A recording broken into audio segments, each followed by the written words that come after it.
Finally, Capitec. Now, this is an interesting observation. They are now considered one of the big five, not so much because of the scale of the bank or its market cap, but because of the number of retail customers they have. They now have 5.8 million customers. It has finally penetrated the public consciousness that you don't only have to have a bank account where your granddaddy had one. You can, in fact, go and open an account with Capitec very simply, very easy. You can have your salary paid in there, all of that stuff. Remember, it's a spectacular market success story, probably one of the best. Lists in 2002, parented by the PSG group, and it has just gone from strength to strength. 2 rands a share, currently at some phenomenal number, well above 500 rand a share, giving it a market cap of 66 billion rand.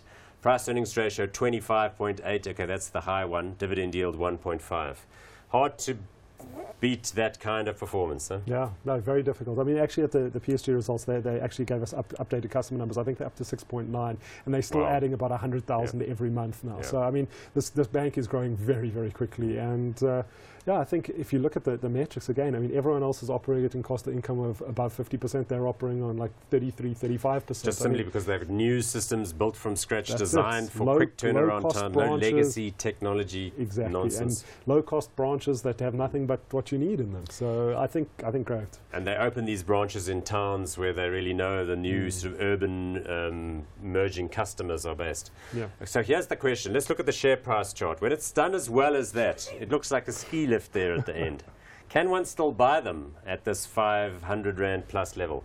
Because people say, oh my goodness, I've missed the boat. But all they need to do is to continue to grow, like you're saying, to continue to be worth more and more. There's no question on a PE terms, it is more expensive than the rest. But if you look at their prospects, I mean, again, the best way I can describe it is on the ranking model, I mean, where we rank everything from has it been growing earnings to, you take all the metrics into account, you come up with a score. This comes 7 out of 400 companies. I mean, down from 11. So I mean, it's getting stronger and stronger. I mean, we think on a pure valuation basis, this is still a buy.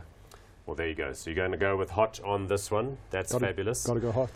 I'm going to go with hot too. I think on account of us owning them in the portfolio, we couldn't be otherwise. They've had a good management succession. To buy a company. But they remain, as I agree with you, they are expensive and they look expensive compared to where the share price was. But the business is much bigger now than it was back then. Now, they've also remember their focus has been transactional banking. It's something that's stood F&B in good stead as well. Focus first on transactional banking and then cross-sell into other products. Yeah. They're adding credit cards now. I mean, they've got this customer base, which I think is the most important thing. Now they start bolting on different products for those customers. So it's not anymore about small loans and sort of highly geared lending and all that sort of thing. They're going to add more and more products, and that is going to just increase. So it'll be like vehicle finance and home loans and all that sort of thing. As they penetrate the middle class, definitely I think that's on the cards. Okay, so we're going hot on Capitec. Got to be hot.